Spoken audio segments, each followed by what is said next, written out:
We spend a lot of time talking about how technology, impacts our lives like every day. Right. But what if it's doing more than like changing, Yeah. how we dress or how many emojis we use when we text? Yeah.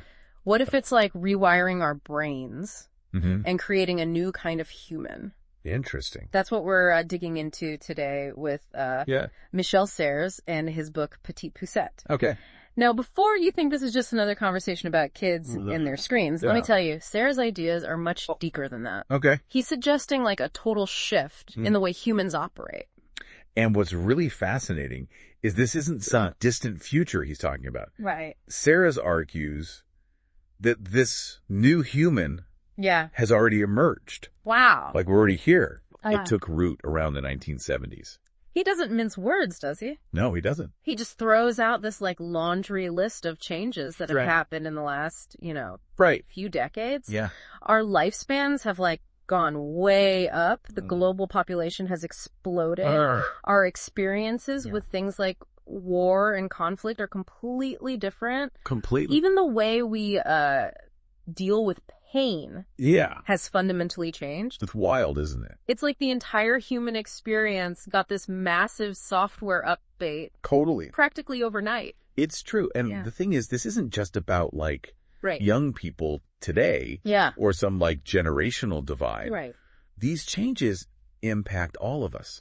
Okay. So think about it. Okay.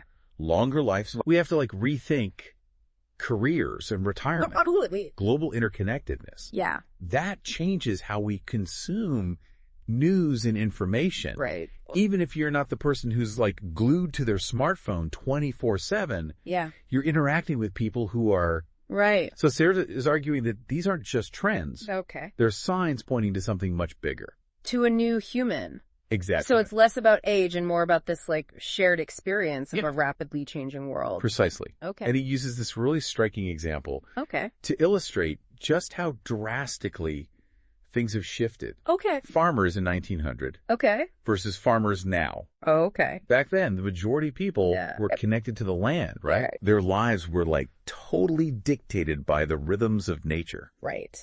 Today, in a country like France, farmers make up a tiny fraction of the population. It's hard to imagine that change in just a few generations. I know, that's incredible. Like, imagine growing up surrounded by fields. Yeah. And then your grandkids grow up in a world where agriculture is like completely mechanized. Exactly. And that kind of change. Yeah. It impacts everything. Yeah. It changes our relationship with food. Right. Nature, with time itself. Right. So if you haven't had that experience, that direct connection to the land, how does that shape how you see the world? Wow.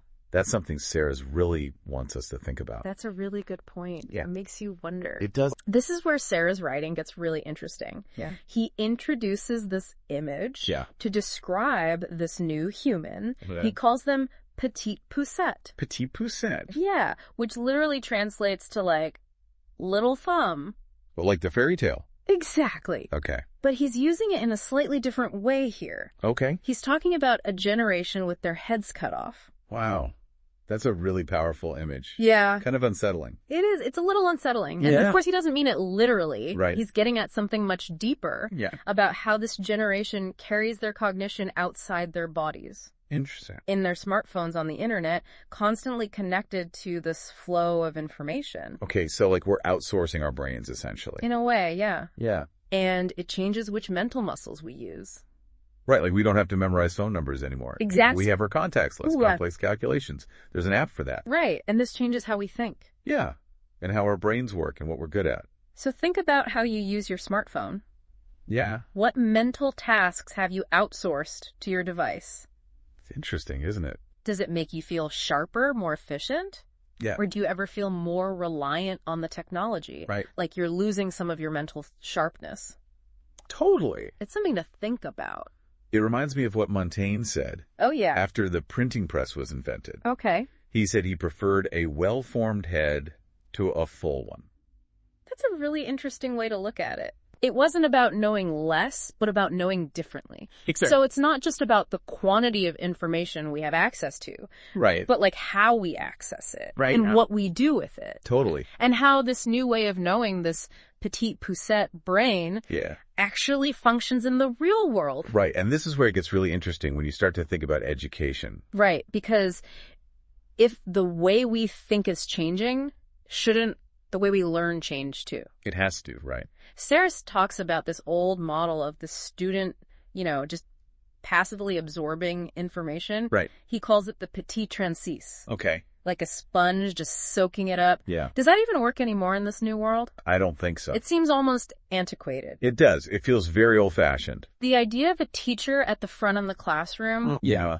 Imparting knowledge to rows of silent students. Right. When in reality, those students have access to like a universe of information. In their pockets. Exactly. That's crazy. It's like trying to fill a bucket that's already overflowing. Exactly. That old sage on the stage model. Right. Where the teacher is the sole source of knowledge. Mm-hmm. It just doesn't translate to this new reality. You make sense, right? When everyone has access to like infinite information. Yeah. Just at their fingertips. So if that model is outdated, what replaces it? Right. What do we do? What works when everyone has knowledge in their pockets? Yeah, that's the million-dollar question. Right. What are we even doing with classrooms at this point? Right. And Serres doesn't act like he has all the answers. Okay.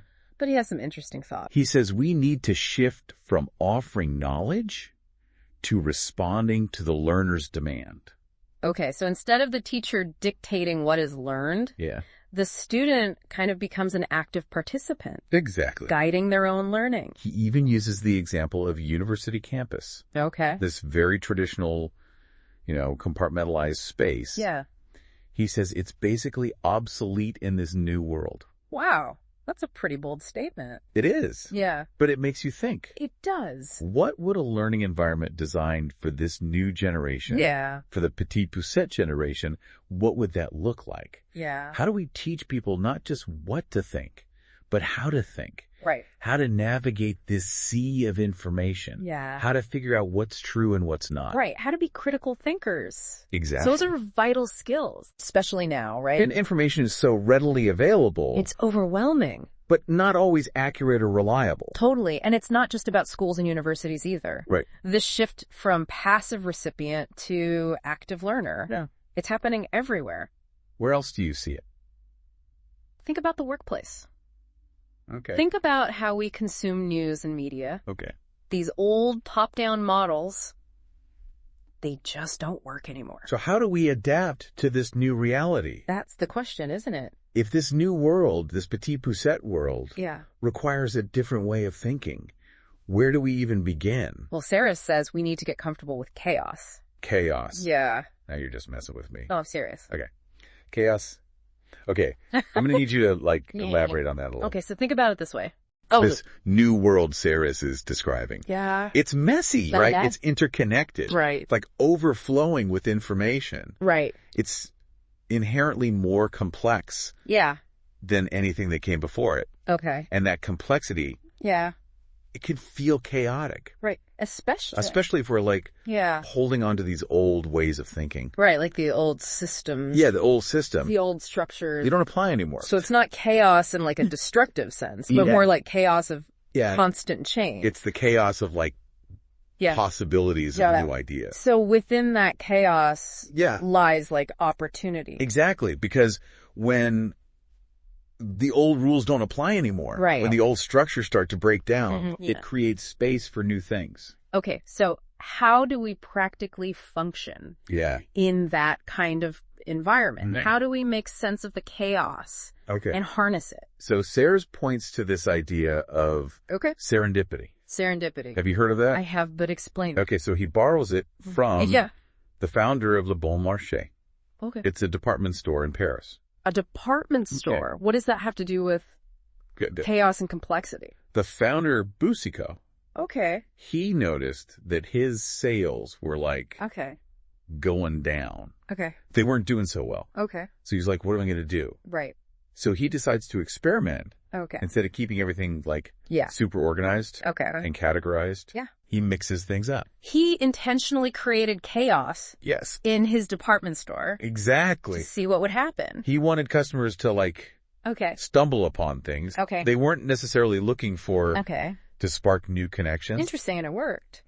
Sales went way up. Wow. Because he embraced a little bit of disorder. Okay, so he created an environment that was ripe for discovery. Exactly. It's like when you get stuck creatively and then something happens. Yeah. Something changes in your routine. Right. Or you have a random encounter. Yeah. Like you go to a new coffee shop. Yeah, and it sparks something. And then boom, a breakthrough. You have a new idea. And Serres argues that this approach... this embrace of serendipity is important for this new world. It's crucial. Yeah. Because you can't just plan everything out anymore. Right. Right. So it's not about being messy. Right. Just to be messy. No, it's about creating the right conditions for those aha moments, those unexpected connections. That lead to new things. That lead to growth and innovation. Exactly. Okay. So if we embrace this idea of Petit Poucette, this new human who thrives in this complexity and serendipity, how do we structure society? That's a great question. Like, we need a new social contract? Right. We can't rely on the old rules. For this new world. And you know what Serres proposes? Yeah. A really radical idea. Okay. I'm intrigued. Tell me. He says we need a social contract based on individual codes. Codes? What do you mean? Okay. So like our DNA, but for our digital selves. You got it. So he's saying we're already creating all this data. Massive amounts. Every click, every purchase. Our entire digital footprint. It's like a digital fingerprint, but way more nuanced. It knows everything about us. So Serres is suggesting that instead of being afraid of all this data, we could control it. We could use it. We could use it to create like a digital double of ourselves. Exactly. To represent us in the digital world. Right. So we're not just passive consumers. Right. Or active participants. It's a fascinating concept. It is. But it also makes you think about... Yeah, what are the implications? Yeah, who controls the data? Right, who owns it? Who gets to define these digital doubles? These are important questions. And Serres uses this really interesting image. Okay. He talks about the Eiffel Tower. This like iconic structure. Static, unchanging structure. Yeah. To represent... the old world. The old way of doing things. And then he contrasts it with a constantly evolving, free of light. I love that image. To represent this new digital society. It's perfect. So we need to be more fluid, adaptable. Always changing. Always evolving. Exactly. And that's exciting. Yeah. But it's also kind of scary. It is, because it means that we're not just along for the ride. No. We're actively shaping and creating it. This new world. Every day. It's like Serres is giving us a glimpse into the future. And saying, okay, now go build it. And he says, everything is left to invent. I love that. Those are his words. Wow. He ends the book with this confession that he wishes he were 18 again. Really? Because of all the potential. It's powerful. It is. Because it's a message of hope. Of possibility. But also a call to action. We can't just sit back and watch. Because if we want to shape this future, to harness this power of this Petit Poucette generation. Of this new way of being human. We have to be willing to let go. Of the old ways. Of the old ways of thinking. To embrace complexity. The chaos. The chaos. The unknown. And to be brave enough to imagine something new. And build it. And build it. Yeah. And I think just as important is to approach this new world with a sense of curiosity. Absolutely. Because even though it's challenging, it's also amazing. It's a future worth pondering. It really is. And a future that we all have a hand in creating. Every single day. Well, on that note, we'll leave you to navigate this new world order. Look out there. With your Petit Poucette brains. Your head's cut off. Firing on all cylinders. Until next time.